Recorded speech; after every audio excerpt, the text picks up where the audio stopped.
in this presentation will be representatives from one of the modules. Prior to every country, we select our modules based on topics of interest. Who here likes soccer? Americans, it's called football. Guys, no one cares. Give a show of hands if you think Brazil is the best football team of all time. I guess it's pretty hard to avoid football while in Brazil. That is why the first module to present, Footballnomics, will be speaking to you about the insights they gained on football in Brazil. I got a chance to be a part of that module, and I can tell you that you're about to hear from a chronic Brawl Stars addict and the only and biggest Japanese Belgium Victoria fan in the world. So welcome on stage, Wonkyu and Kenzo.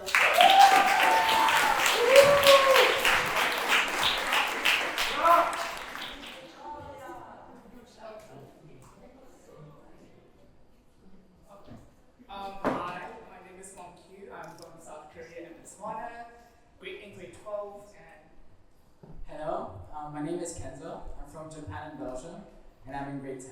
yes, so as we already said, we're going to be presenting the coolest module of this term, Footballnomics. Yes. So why this driving question? Our driving question was, to what extent does the Brazilian football impact its economy? Yes, so, I skipped this slide, my bad.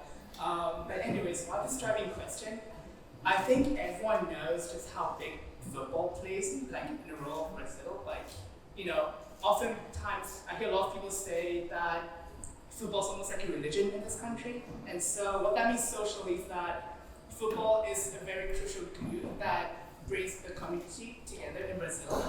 And obviously that's really important, it brings people together, but what does it mean economically? So that's what this module was trying to find out. Here's the list of things that we did. We played beach football. We visited a football match. We visited stadiums. We toured favelas. Our academic knowledge was mostly focused on the finance and the psychology side.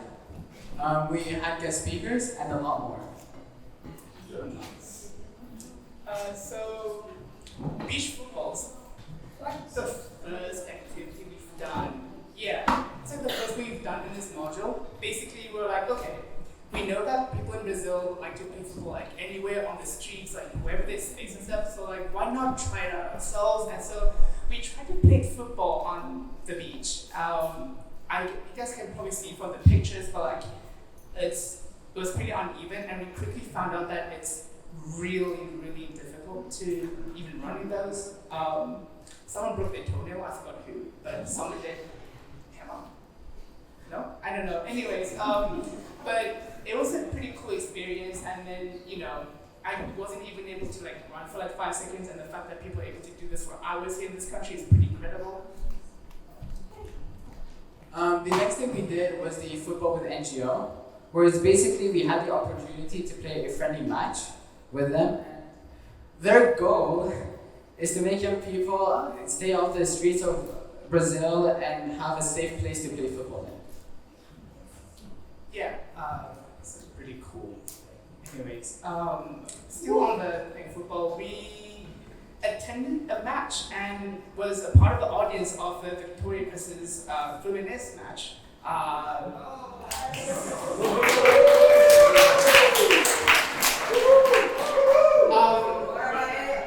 Yeah.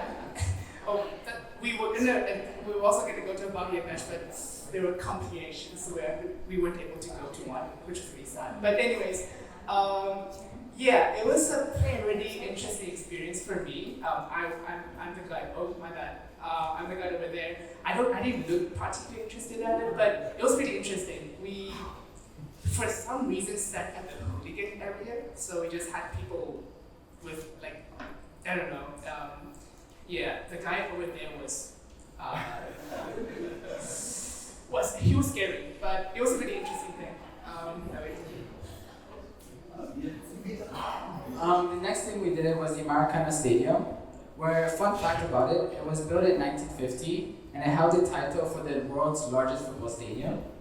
It is now used for tourism and for matches that are played by Flamengo and Fluminense. Yeah, and so,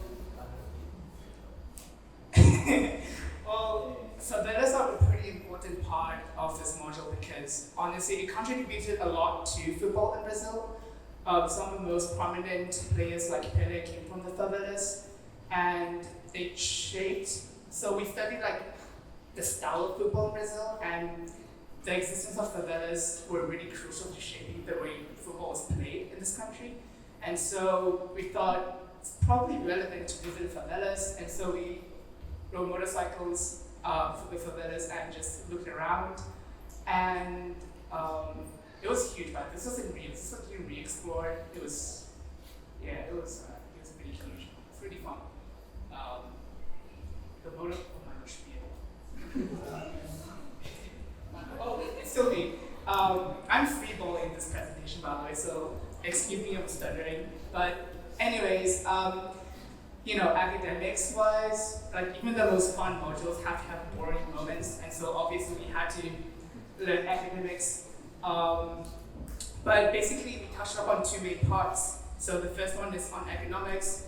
So regarding economics, it's like supply versus demand, the way money flows around in football, marketing strategies, and so on. And then the other thing we learned about, which was highest classes, was the psychology in football. So for one, we studied like tribalism in football, and there was an experiment that we studied about. It was called the Robbers Cave experiment, where basically this guy got a bunch of kids, grouped them into two groups, made them compete against each other, and then they ended up hating each other in a week. So it was a pretty interesting experiment, and I think it reflects on football as well. Those are just pictures from We Explore. Those were us touring. This was touring in, what was it called again? Yeah, Carnival. Yeah, it's pretty fun. Like, oh my gosh, I found it in BS so bad. Yeah, that's fun. Yeah. Here are all the guest speakers we were able to interview. We had Antonio Pita, who founded Diaspora Black, which is basically to promote tourism and fight back against racism. We had Alanya, which was a former Brazilian goalkeeper, and he actually led the fight against racism in football. And lastly, we had Coach Oswaldo, who is a retired coach. He was able to train Gabriel Jesus and Marcelo Kaká and other famous players. So I want to take a moment and talk about Arne. He was a former Brazilian goalkeeper. Arne, for those that don't speak Portuguese, it means spider, right? Yeah. So he was a really good goalkeeper, but we had him over as a guest speaker because he had some really bad first-hand experiences with racism in football, and so he's also currently an author. He wrote 2 books on addressing racism in Brazil and all that, so we thought that, we wanted him over. And he talked about his personal experiences where, for example, like people called him, I forgot the word, but it was monkey in Portuguese. Often it was a really discouraging thing. Also, like, he was kicked out of clubs often in his early stages, so before he became famous, he was often kicked out of football clubs because of his skin color. And yet he's still in a lot of movements fighting to remove the racial injustice, not just in Brazil, but like in the world in general, because it still exists in not just football, but in also the sports. But yeah, he was a really valuable guest speaker, and I really enjoyed his talks. So. During We Explore, we were able to have Coach Oswaldo as a guest speaker. He taught us about the strategic side of football and the perspective of a coach. He was able to train football teams in Brazil, Qatar, and Japan. And he actually taught us there was different play styles. For example, Brazil would have more of an individual skills. Japan had a more organized, and Qatar was just Qatar. And he helped us with especially with our summatives, because he taught us about strategy, implementations in football. Yeah, he also had the best food I've ever eaten. Anyways, yeah, so those are just like snippets of like summatives that students made. This one's by this guy, this one's by this one, and then who made that? Hema. Where's Hema? Anyways, yeah, and then she made the one over there. But basically, if you visited our booth early on, you would know what they are. But essentially, we took elements in games and